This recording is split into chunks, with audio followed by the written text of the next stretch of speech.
What the fuck is up, world? We're back. Another grito. This time, solo cast, just your boy, ready to get back to the game, following the heels of a dope-ass conversation that I had with my boy Rob just yesterday, if I'm being super fucking honest with you, right? I'm on Christmas break right now, so for the last 2 weeks and some days, I've had nothing to do. I'm not yet at the point where I'm fucking clawing at my face, trying to get back to the start of the semester so I can actually have something more to entertain myself with, right? But I've been trying to be as productive as I possibly can. So trying to get as many of these podcasts out in the time that I have to be able to do so. So yeah, just last night with my boy Rob and a fucking amazing conversation. I hope you all enjoyed that as much as I did. Right. But whatever the case, I'm looking forward to getting back to the solo cast. And at least for today's episode, I'm working on some other shit, I guess I should say. I'm working on some more of the philosophy of self-care, right? The selfishness and all that kind of shit. But now I'm going to inform with a little bit more of authenticity that's coming from this book here. I've also been doing some more. I've been revisiting an old favorite, my little doggy, my tiny little doggy. She tore this bad boy up because it's such a fucking dope book. She couldn't wait to sink her teeth into it herself.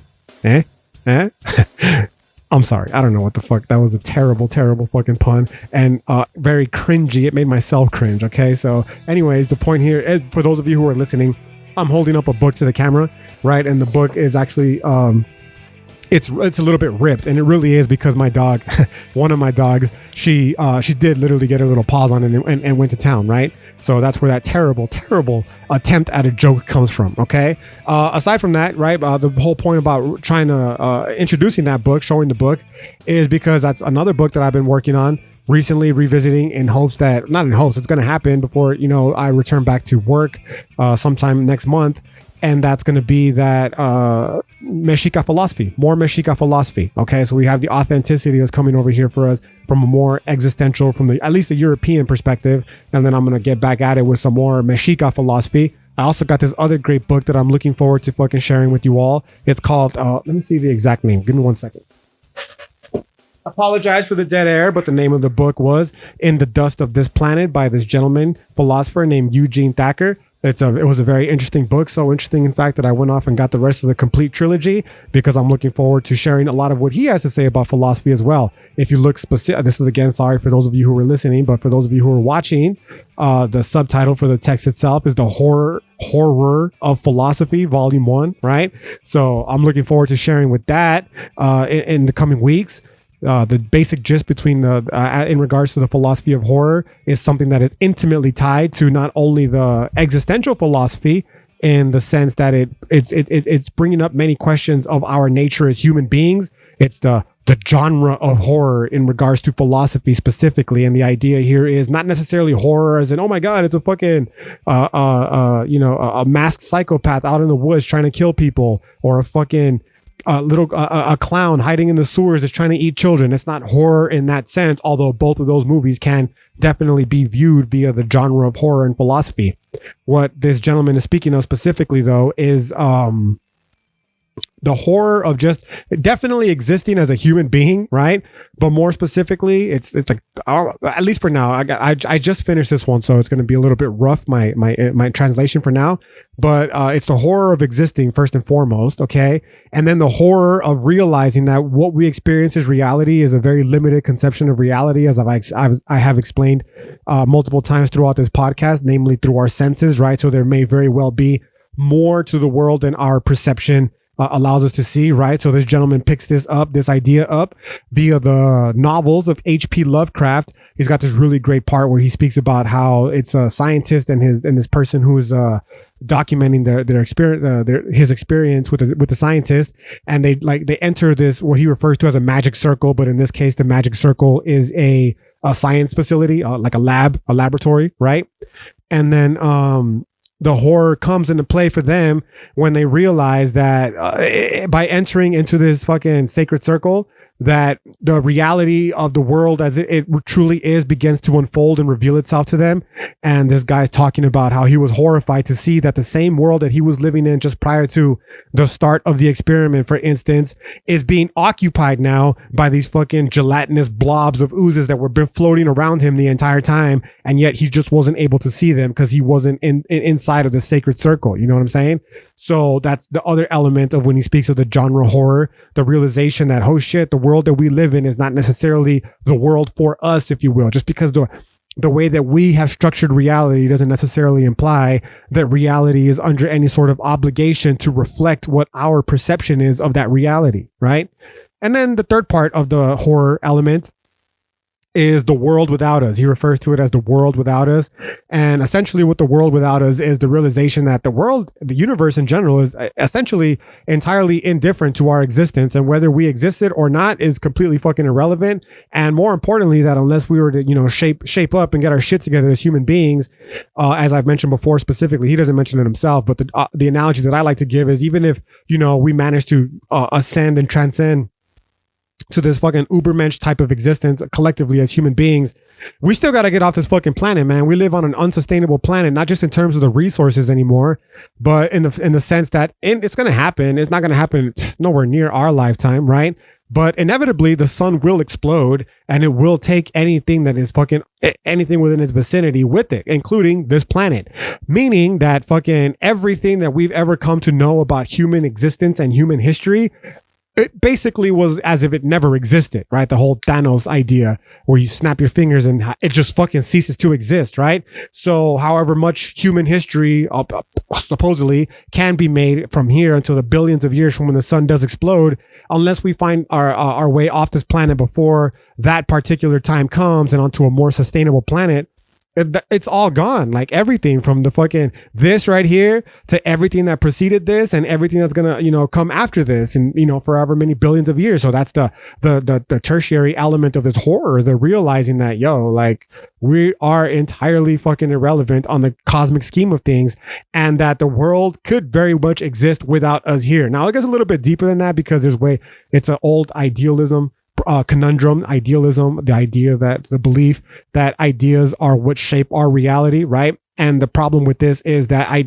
the only way that idealism works is if there is something or someone to experience that reality or have that idea, right? So whatever the gist for this book is, that whatever the idea is that we have of what a world without us will be is itself self-defeating, because again, it's us in this world imagining what the world and the universe is with us in it. And this is so far removed what he's talking about, the genre horror in the tertiary form, in the sense that whatever we think of reality, again, in regards tying it into the second one, doesn't necessarily mean that has to be what reality is, right? So this very horrific, if you will, fear, this very primordial fear that seeps into our consciousness at any given moment, right? And then from there, this is where the tertiary element from the going back to the Mexica philosophy book comes into play, because as I was reading through that book in particular, one of the things that kept coming up into mind was just how it's not that it's unproblematic, okay? It's not that it's unproblematic. It's still very much of an issue for the Mexica philosophers, okay? But this book definitely, it solidified a belief that I've had for a very long time. And the belief is that Western philosophy is only now catching up to where Mexica philosophy left off. So if you've been following this podcast, you'll know that a few episodes ago, I believe in episode 27, I talked about how we exist, when I say we, I comfortably can identify myself as such, as a Chicano person, following the Nahuatl conception of reality. We exist in a different space and time. You know what I'm saying? And because we exist in a different space and time, another element that comes into play is our understanding of reality was formed from a complete different start point. And that because of that, it inevitably is going to end up at a complete different endpoint, right? Just a quick little reiteration from a longer discussion that I had on I believe again, it was episode 27. And so the idea here then is that once, in the different endpoints, right, that there's philosophy that has been neglected, as I talked about just in my previous podcast with my boy Rob, that has introduced these ideas like the genre horror and perhaps even potential responses to them. For me personally, I guess I'll give you a little bit more, even more backdrop into how the complete start and end point really does affect the distinction between Mexica and European philosophy, and how it informs my idea that this book right here is getting to a point that, you know, Mexica philosophers had already arrived at, for, in my opinion, and it's informed by not only you know, my own personal experience as a philosophy professor, but also as a student. It's thousands of years old. You know what I'm saying? Like, this philosophy wasn't just concretized 5 years before the Spaniards arrived in the 1500s. Like, fuck no, dude. In fact, if you once you start reading really deeply into ancient Nahuatl traditions and their philosophies, you'll realize, like, they state it themselves. Much of the knowledge and the ideas that we have, we inherited this from the elders, right? They have a specific term, but it's completely escaping me because I wasn't expecting to speak about it today. But it's the Olmeca and the Tolteca, right? They refer to them as the ancestors of the knowledge. So this knowledge is I would say tens of thousands of years old, but I'm saying tens of thousands, but it's probably more like at least 8 or 9, right? And I'm basing my idea of 8 or 9 based because that's about how many years civilization is said to have existed in on Turtle Island. Well, let me walk that statement back. I'm basing this even more specifically, on another book that I've been reading. I'm not trying to continue to bombard you with books, but I guess to keep in line with a theme that I've seen on social media, it's not necessarily a bad thing. People are posting, for instance, their best years of the book, their best books of the years rather. And so I guess I'm continuing that tradition myself. And the book that I'm talking about here specifically is, let's see. Oh, I apologize again for the dead air, but it's this one. Our Sacred Mother, right? Maize is our sacred I apologize again. Our Sacred Maize is our mother. Okay. Another book that I've been reading here. And the idea is that corn, maize, right, is the cradle, if you will, of culture on Turtle Island. You know, the idea here then being is that it's traced back scientifically, by the way, for over about 7,000 years. Okay. And so when I say tens of thousands, I'm basing that number on the idea that maize, and when its introduction, is what allowed people to actually fucking settle down and start philosophizing, right? So for at least, let's be generous and say for at least 8,000 years, okay? And that's being very generous. This Mexica philosophy in its form has existed, and thus I'm making the assertion that the conclusion that they got to is one that Western European philosophy is only now starting to address. And I really, really, really do think that this book is indicative of that very trend right here. If you could see one of the notes that I wrote to myself, for those of you who are watching, for those of you who aren't, is Teotel. I wrote it Teotel in giant bold-faced letters because as I'm reading through this, I start to realize, like, yo, when we speak of the European tradition of philosophy, it's important to understand that it's made some significant contributions, especially to the field of science, okay? But one of the drawbacks of the contributions that it's made to the field of science is it's the scientification of the world, of the universe in general. I should say that one of the biggest misunderstandings of philosophy, like at least very pop culture philosophy, is obviously my boy Nietzsche, right? But specifically his statement that God is dead. Okay. I know I've mentioned it before in the podcast, but just briefly to reiterate, when Nietzsche was speaking about the idea that God is dead, he wasn't speaking about the actual, whatever it is that God is, that's not what Nietzsche is talking about. He was specifically talking about the Christian God, the Abrahamic God in general, right? Because that just happens to be the society that he was living under, German Christendom. Okay. But it's not necessarily an attack on the Christian God so much as it is an attack on all gods in general. And furthermore, it's not meant to be like this boast of, hell yeah, science for the win. You know what I'm saying? Fuck the world type shit.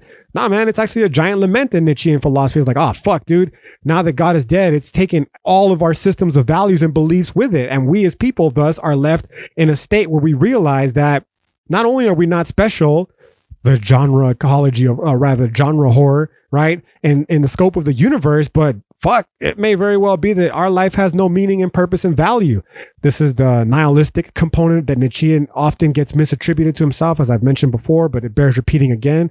For those of you who are only listening now, Nietzsche wasn't a nihilist, but this is where that misinterpretation comes from. They realize that, or at least people misconstrue the idea that Nietzsche's realization that in the absence of any divine figure, that we are left with only nihilism. But Nietzsche was like, fuck no, man, we got to overcome an idea that, by the way, he had in common with the Mexica people who preceded him for, again, let's say 10,000 years. Okay.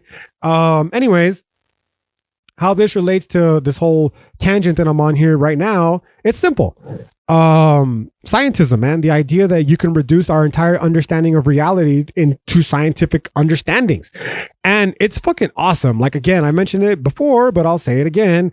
I am not a science denier. I am a fucking science advocate. I think science is awesome. But as I talked about in the previous podcast, not the previous one, my boy Rob, but the Courage to Grow one, it was the idea that it does reduce us to nothing more than automata, right? So rather than continue along with that idea that I've already extrapolated upon, I'm going to take it a complete different way now and tie it in with the idea of, escaping this planet, the dust of this planet, right? That's a little bit the name of the book or whatever, right? Because, well, dude, if scientism is correct, there realistically is no purpose in why we should do anything. You know what I'm saying? Not only is it all predetermined in advance, but the sun's gonna fucking explode. And if we don't find a way off of this bitch, every trace of whatever it is that we've ever done through our entire life is going to it's going to disappear. You know what I'm saying? So because of that, one of the biggest problems, and this is a problem that Nietzsche was trying to get to, one of the many that Nietzsche was trying to get to with his proclamation that God is dead, is that if this is the case, then why the fuck should we do anything? What's the point of getting out of bed in the morning? What's the point of doing this podcast? What's the point of you doing whatever it is that you're actively engaging in whenever it is that you're trying to fucking find meaning and joy and purpose and value in your life? You know what I'm saying? That's a haunting, terrifying idea to have to contend with, because your biggest obstacle, I should say, my mouth wasn't working there for some reason, is science. You have to fucking literally overcome what science is telling us about reality. You know what I'm saying? And that's a pretty formidable task, to put it kindly, okay? Because it'd be equivalent to saying that shit like gravity doesn't exist. You know what I'm saying? When we make proclamations of free will, it's akin to that very type of thing. You know what I'm saying? So inherent in this, there's a really beautiful example of this idea that I found that really connected with a lot of people. It was this gentleman on the Humans of New York page. I found it on Facebook, but it was also sent to me by my girlfriend on Instagram, right?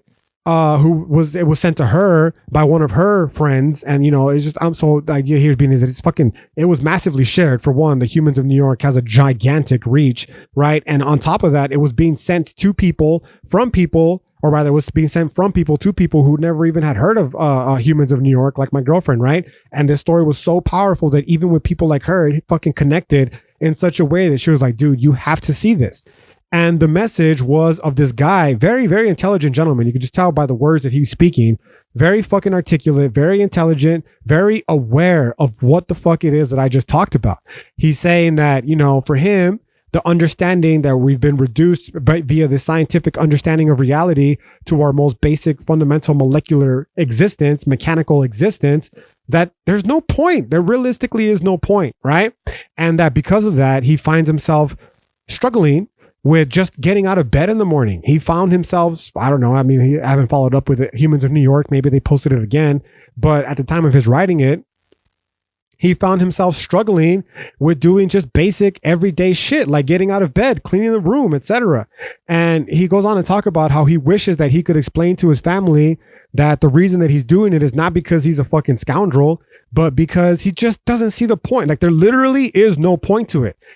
When I read this, I didn't get the impression that it was somebody who was, struggling with, I don't want to say I didn't get it from a negative perspective. I didn't read it from a negative perspective. Okay.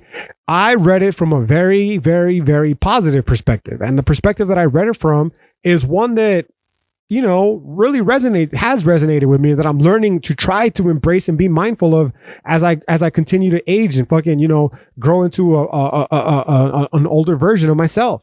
And that is you stratify things in accordance to their ultimate importance and value in life. You know what I'm saying? So what I mean by that is, I'll give you a personal example for me personally, right? For those of you who are homies and you're listening along, maybe this will shed a little bit of insight as to why. But for me personally, like, I don't wash my truck. Like, I fucking never wash my truck. And I don't see the point. I keep the inside clean, no doubt about it. The inside is important for me to keep clean. You know what I'm saying? But as far as the outside is concerned, I don't see a purpose and point to it. Like, at best, it looks aesthetically pleasing, right? But aside from that, I'm not really concerned with the aesthetics of how the truck looks in its exterior form, right? So fuck, man, I haven't washed my truck in over a year. You know what I'm saying? And for some of my, especially when I was growing up, because this should give a little bit of insight to the type of people that I grew up with, right? That's a very important thing for them to do. It's a very important, it's a very high value in the culture that I grew up in here in North Central El Paso, Texas, right? But me personally, it's not that important. So especially now, like now that I'm becoming a little bit more versed and like I say, engaging with this, understanding better, it's not that important to me. Like I could go wash my truck. I could even drive it through one of the quick drive-through ones, right? But realistically, since it's of such nil importance to me, I very rarely even consider it. Now we'll extrapolate from such a very basic example, like fucking washing our truck, to things like work stressors, to things like relationship stressors, man. At this point in my life, I could see how many people would get fucking, distraught over how their employment, myself, I've been in this position before, is causing them significant stressors in life. Okay. There's no question about it. We live in a society, man, right? Capitalism and all that kind of shit. However, with that said, I've lost jobs and I've gained jobs.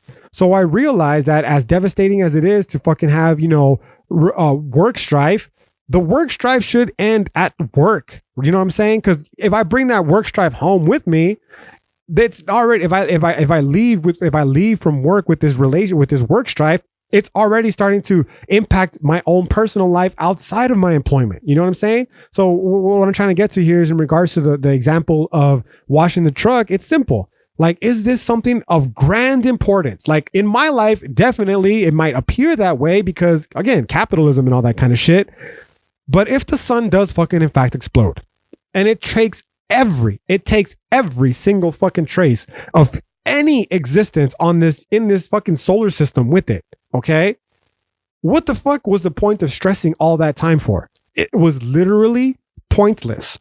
You can apply that to things the same with relationship drama. Like, damn, am I really going to pick a fight with this person right now and then cause myself to have a long ass fucking day of drawn out fucking uncomfortable feelings? Because A, it could be easily remedied by a conversation, and B, like, the fucking sun's going to explode, bro. What's the fucking point, man?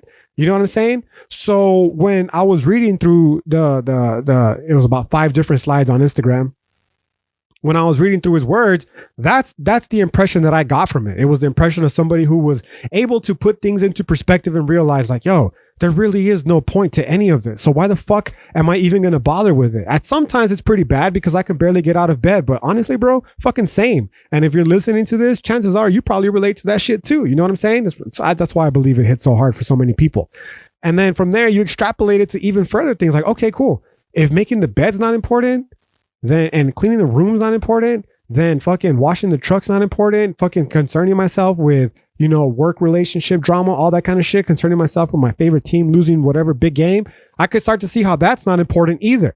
Now, from there, I should start to qualify it further, is that it's obviously a very fucking fine line to walk between not understanding why you should get out of bed and not wanting to get out of bed, and then in turn, actually fucking staying in bed. And on top of that, fucking lamenting and ruining the fact that, existence is a prison, or, whatever, all that kind of shit. And that inevitably, not only are we going to come to an end, but the solar system, the sun, all that kind of stuff is also going to come to an end. And then following down this fucking misery hole of, existential dread. That's the fine line on the one hand. And on the other hand, it's the fucking realization like, yo, nothing matters. What the fuck am I concerning myself with all this kind of shit for? Right. And I believe, me personally, if I sound passionate right now speaking about it, is because that's how deeply it is that I do so. That's where Western philosophy is now. That's the point that Western philosophy has been since Nietzsche made the bold proclamation that God is dead. That's exactly where it's been. And they haven't necessarily transgressed beyond that. Nawat philosophy, on the other hand, that's where it begins. That everything that I just qualified with, what seems to be the biggest issue in European philosophy, that's the Nawat starting point. Okay, the Nawat people start there, and that's an understanding that I really started to get from this book right here. It's like, yo, Flor Encanto, man, we've already figured it out. these European philosophy, the tradition of European philosophy is just trying to catch up. Now, when I say that, I don't want to give the impression of hierarchy or dominance, because I don't fucking care about that kind of shit. It's not, oh shit, my shit's better than yours, and whatever, dude. That I'll leave that to the colonialist. You know what I'm saying? What I'm bringing it up for is the simple fact that doing so, I hope, will get people to understand, like, yo, to tie it into the previous podcast with my boy Rob, why are we so fucking vehemently trying to exclude these philosophies that potentially have things to offer into our lives? You know what I'm saying? Like, I firmly believe that Nawat's philosophy can help alleviate, at least assuage, some of the existential dreads associated with the horror of existence. You know, okay, and that's something about a push that this book is trying to make, is introduced through the Western tradition of philosophy, and you know, it's slowly making its rounds through. And I believe that it's the ultimate. It's a real issue. It's always been a real issue. So yeah, from that understanding, you know, these are ideas that I'm only now fucking with. Like I said, in the last 2 weeks that it is that I've been on break. So I'm looking forward to expanding on those ideas a little bit more, because I believe fully that in there somewhere are very important keys to not just understanding, hopefully bridging even the schism between Mexica and European philosophy, but also more importantly, to share some of the insights that it is that I've achieved along the way of working through these ideas, right? One of the ones that really was like fucking with me, not fucking with me in a negative way. I don't want to say it in a negative way, but one that I kept on having was this idea, in sticking with the Nietzschean theme of eternal recurrence. When we speak about another misunderstood and misappropriated idea in Nietzschean philosophy, that's definitely one of them, right? So just a quick summation real quick. The idea of eternal recurrence, Nietzsche's got this beautiful, beautiful prose that it talks about this demon that ascends in the middle of the night and creeps up on this person during our loneliest of lonelies, right?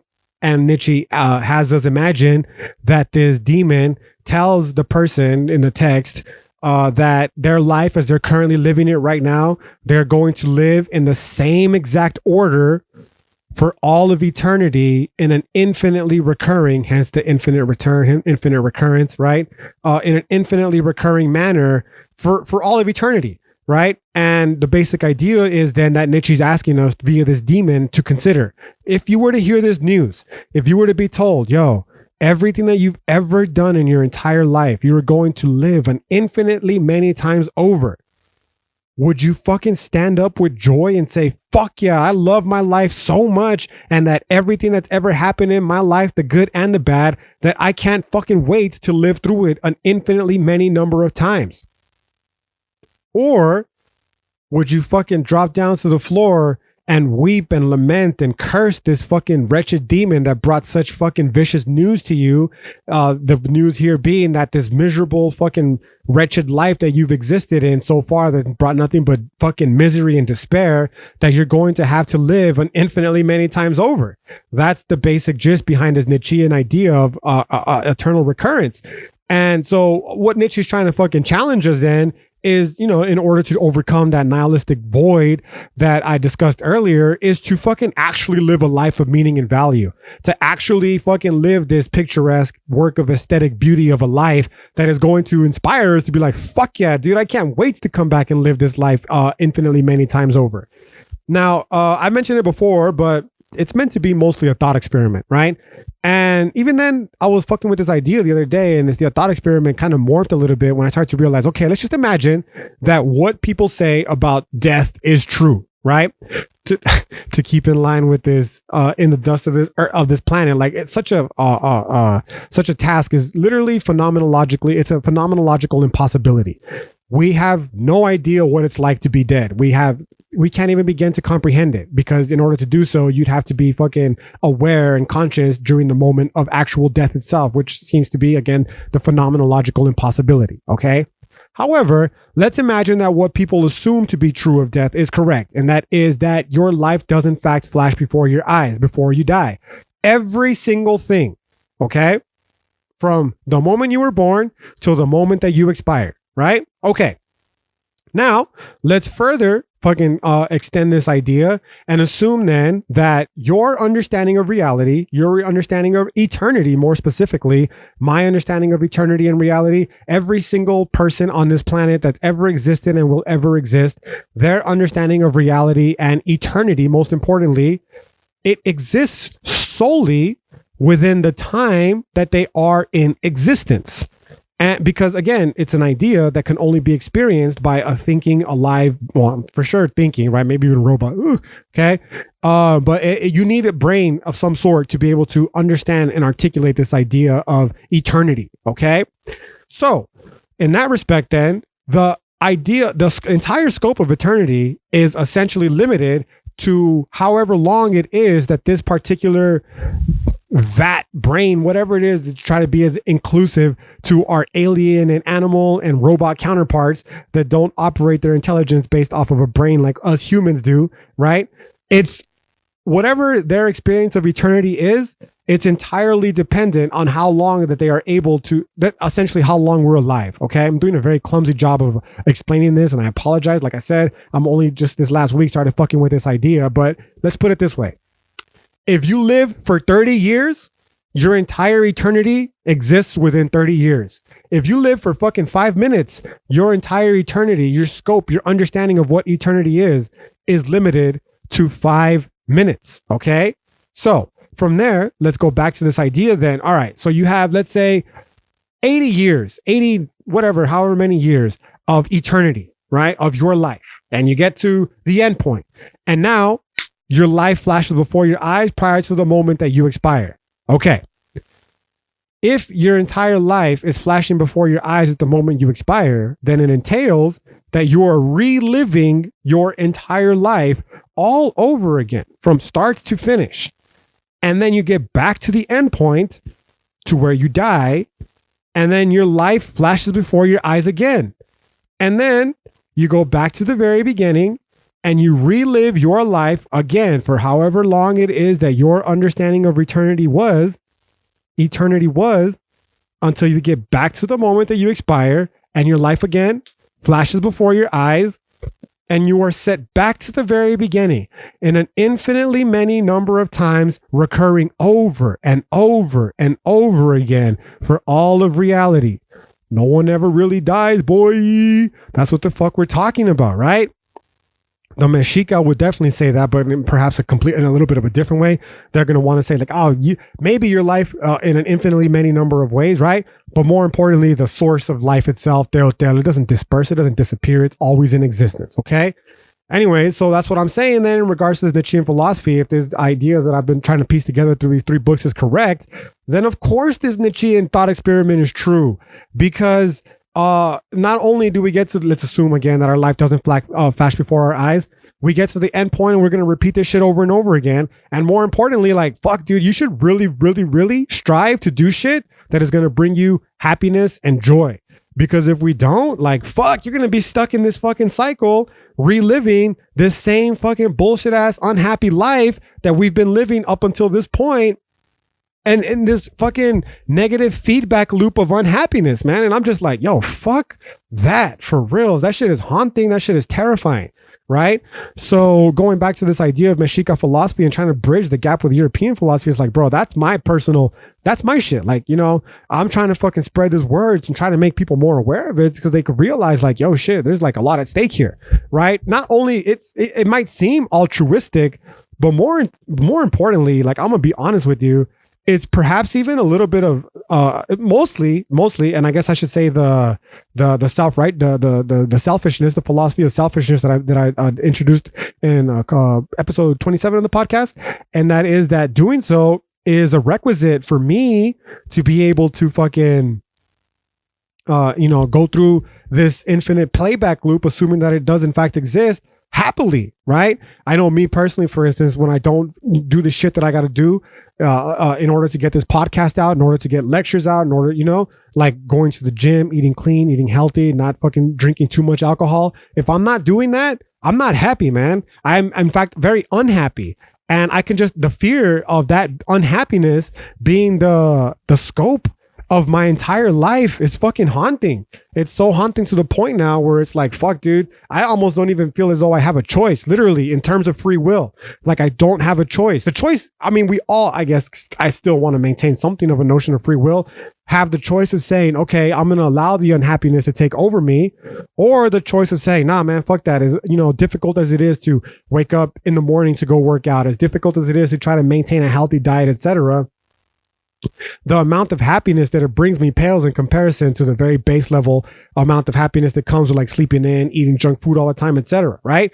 And that little that brief exponential fleeting moment of happiness, as fucking seemingly inconsequential as it may appear to be, that's gonna ultimately make up the scope, the breadth of my life. And you know, if more of those are tilted towards the negative experience, then it's only going to stand to reason that my entire fucking trajectory of life is not going to be a happy one. You know what I'm saying? And thus my infinitely returning self is going to be a continuously unsatisfied self. So yeah, when it comes back to correlating this Mexica philosophy with the fucking Western tradition of philosophy, the idea then is, you know, I've spoken about it before. I will speak about it till the fucking day that I expire.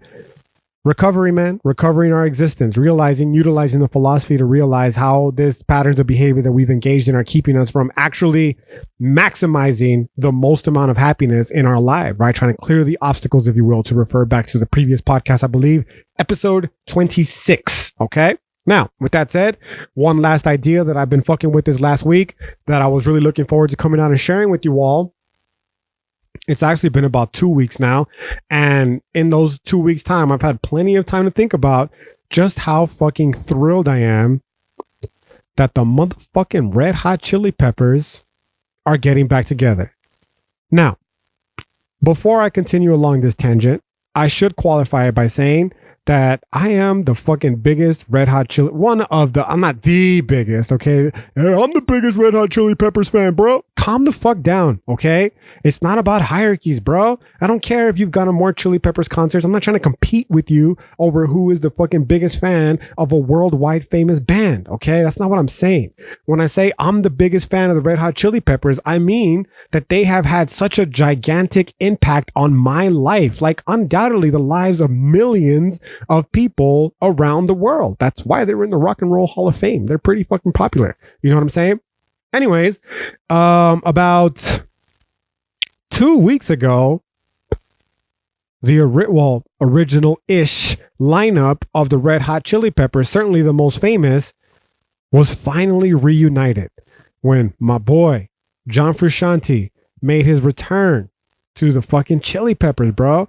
Now, I'm not gonna front. I was a little bit hurt, not hurt, but let's calm the fuck down with these ideas that these words that I'm using are meant to be in their most sad boy form. Like, not hurt in the sense like, oh my God, this is so devastating, but like, damn, that sucks for the guitarist, his friend, who replaced him upon his second departure from the band 10 years ago. Josh Klinghoffer, right? Part of me felt pretty bummed about Josh Klinghoffer, which is interesting because when Josh Klinghoffer first came along, I had the whole stepdaddy syndrome where it's like, you're not even my real dad, bro. But with like a guitarist in a sense, like, he's not even the real guitarist, man. No one could ever replace John Frusciante. Okay. And in fact, those feelings were amplified further when their first album without John Frusciante came out. I'm With You. I was not a fan of that album for the longest time.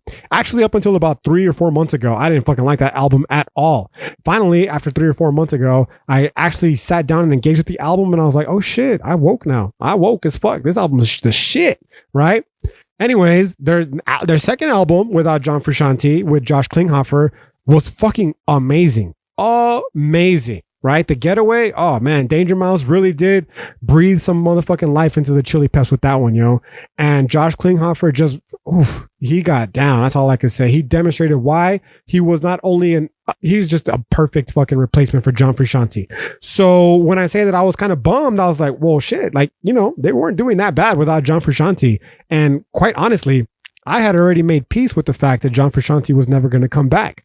Now, this is significant. It was significant for me. I'm gonna be real with you.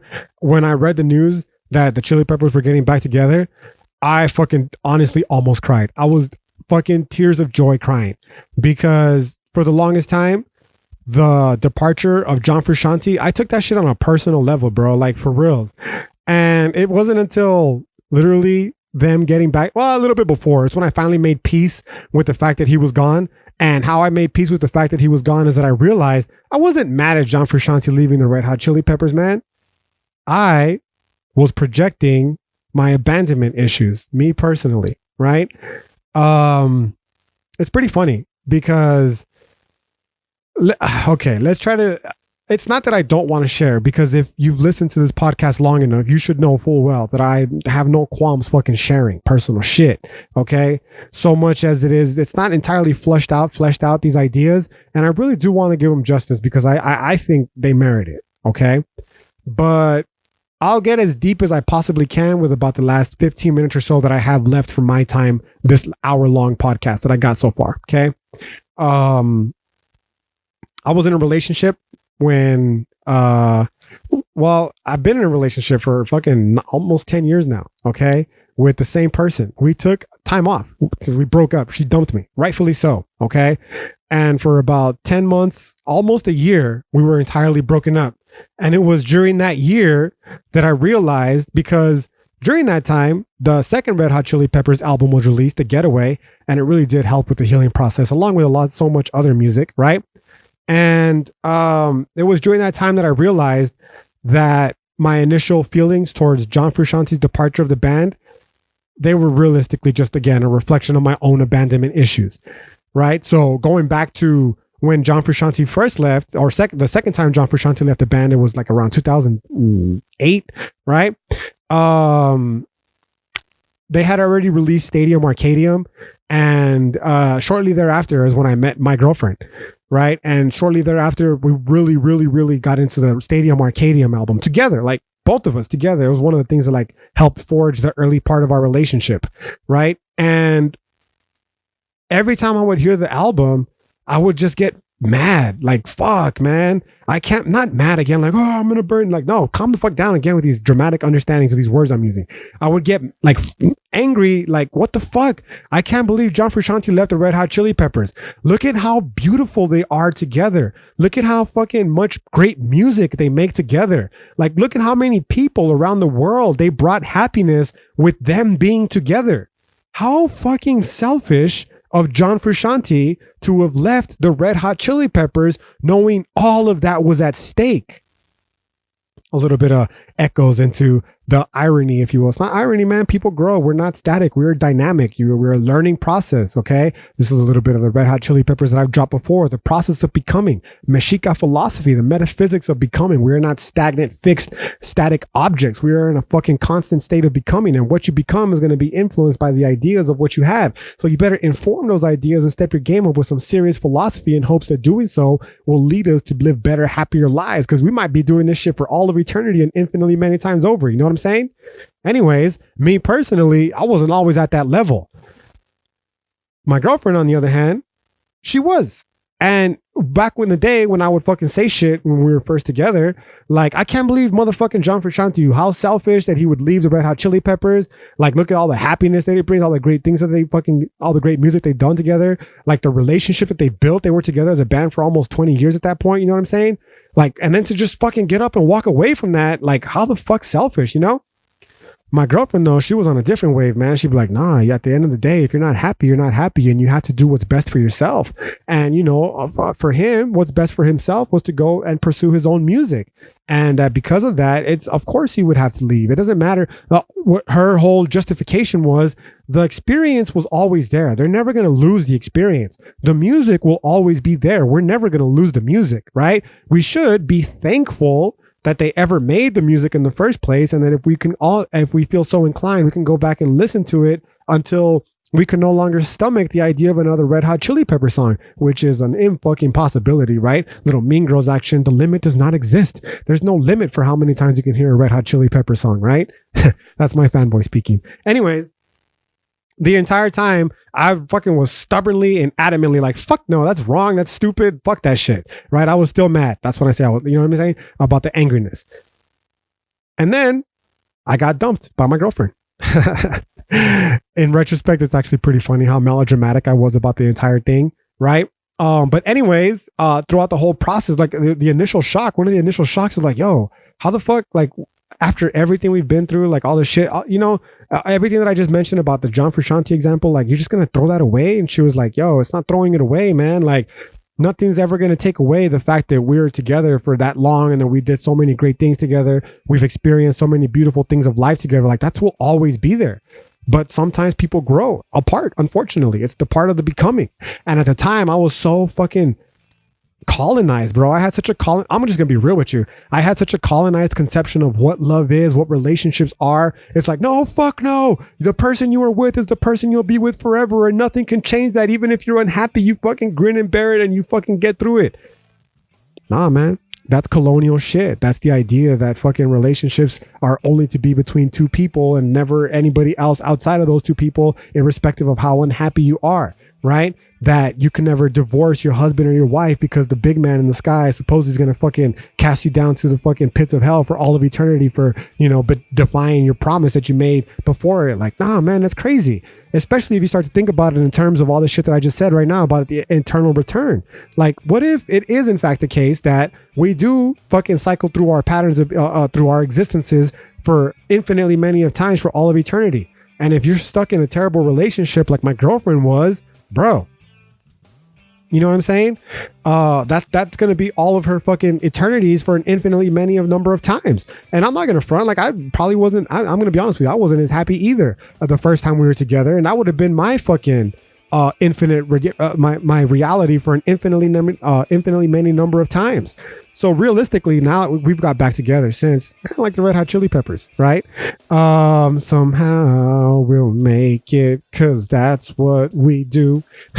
Anyways, little Red Hot Chili Pepper song for those of you who aren't aware.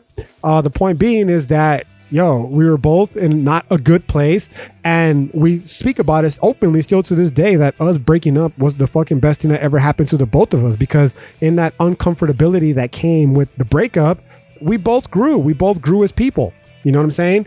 And so when the Red Hot Chili Peppers got back together, I was just like, yo, destiny, is it in the stars? Calm the fuck down. That's not how I was, okay? It was more like, damn, I realize now in retrospect that how selfish of me in the most vile, base level ways that I had talked shit about in the previous podcast to be fucking upset that John Frusciante left the Red Hot Chili Peppers. It was all about me. It was like, yo, I like John Frusciante with the Red Hot Chili Peppers. I like the music that they make. I like the happiness that it brings me. I don't give a fuck about John Frusciante and the rest of the Red Hot Chili Peppers. They need to fucking grin and bear it in order for me, a person they don't even fucking know exists, to be happy.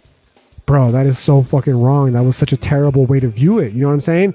And in the time that it was apart, I realized that way of viewing it was just, again, a reflection of the many faults that I still to this day have as a person. You know what I'm saying?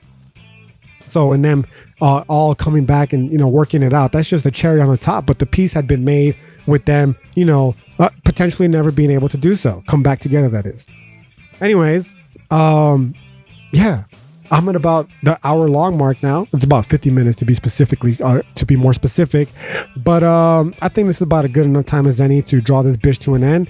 Mostly because the whole gist of today's podcast was to just share some of the ideas that I've been working on since the last podcast that I had. And again, looking forward to fleshing them out in further detail as my break continues.